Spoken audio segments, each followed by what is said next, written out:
ইতিহাস ফিরে ফিরে আসে, শেখাতে চায়। যদিও রাজারা শেখেন না, তারা বারবার ভুল পথেই পা বাড়ান। ইতিহাসের সবচেয়ে বড় শিক্ষা হলো কেউ আসলে ইতিহাস থেকে শেখে না। দক্ষিণ এশিয়ায় ঝড়টা শুরু হয়েছিল শ্রীলঙ্কায়।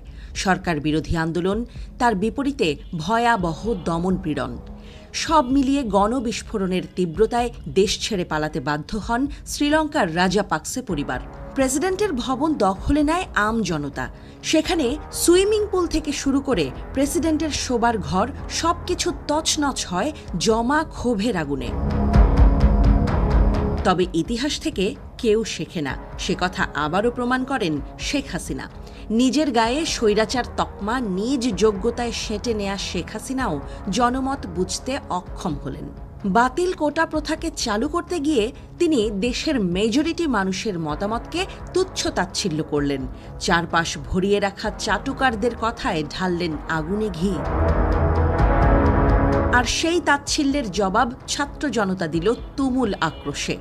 ভয়াল ঘূর্ণিঝড়ের বিশাল চোখের মতো বাঁক খেতে লাগল আন্দোলন। তারপরও ফুঁসে ওঠা জনতার মনের ভাষা বুঝতে অক্ষম হলেন হাসিনা। ভাবলেন বরাবরের মতো এবারও ছাত্রলীগ নামের পেটোয়া বাহিনী লেলিয়ে ক্যাম্পাসগুলো বন্ধ করে দিয়ে পার পেয়ে যাবে। কিন্তু বিধি বাম। 17 বছর ধরে জমানো পাপ আর ক্ষোভের পাহাড় হাসিনাকে ক্ষমা করল না। পেটোয়া বাহিনী ব্যর্থ হল। এরপর আইন শৃঙ্খলা বাহিনীকে দমনপীড়নে নামালেন হাসিনা।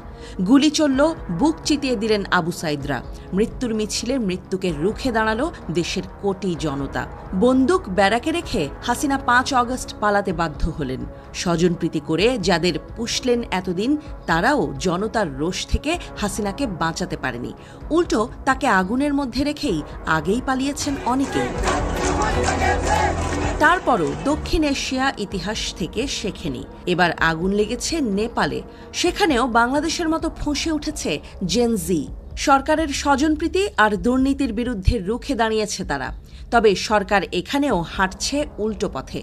আন্দোলনকারীদের দাবিতে মনোযোগ না দিয়ে নেপাল সরকার ফেসবুক সহ বহু সামাজিক যোগাযোগ মাধ্যম বন্ধের সিদ্ধান্ত নেয়। তবে এখানেই সেই হাসিনার ভুল। নেপাল সরকারও দেখেও শেখেনি। তারা ভুলেই গেছে হাসিনা খোদ ইন্টারনেট ব্ল্যাকআউট করে জেন জি এর যুগান্তকারী বিদ্রোহ দমাতে পারেনি। মানুষের রক্তে আগুন লেগে গেলে তাকে আসলে সোশ্যাল মিডিয়া বন্ধ করে রোখা যায় না।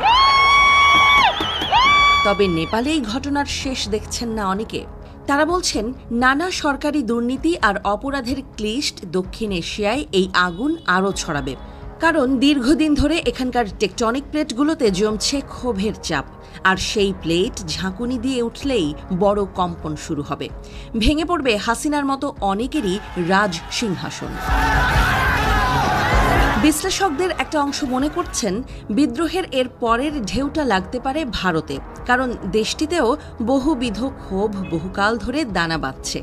কাশ্মীর থেকে মণিপুর, গোটা 7 সিস্টার্স, এমনকি বাঙালি নিগ্রহের জেরে ফুঁসছে পশ্চিমবঙ্গ। বিদ্রোহের বিস্ফোরণ হওয়ার সব আয়োজনই করে রেখেছে সাচ্চা হিন্দু রাষ্ট্র কায়েমের স্বপ্নে বিভোর নরেন্দ্র মোদীর প্রশাসন। তাই বিদ্রোহের ঢেউয়ে ভারত টুকরো টুকরো হয়ে ছিটকে পড়লেও অবাক হওয়ার কিছুই নেই।